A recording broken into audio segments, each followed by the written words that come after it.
നിങ്ങൾക്ക് ഇഷ്ടമുള്ള ചെയ്താൽ കരാട്ടെ പോസ്. ഓക്കെ, സിമ്പിളായിട്ടുള്ള വർക്കൗട്ടുകൾ.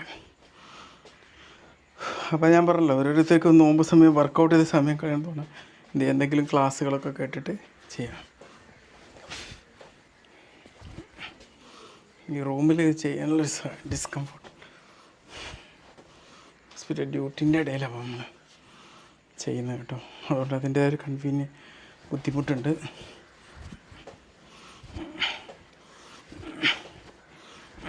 സ്പഞ്ച് ചെയ്യാതെ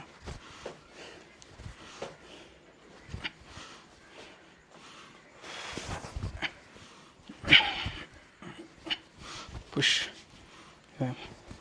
തിന്മകളെയൊക്കെ പുഷ് ചെയ്ത് കളയുക. അതാണല്ലോ റംദാൻ, എരിച്ച് കളയാന്ന് പറയും റംദാൻ നമ്മ.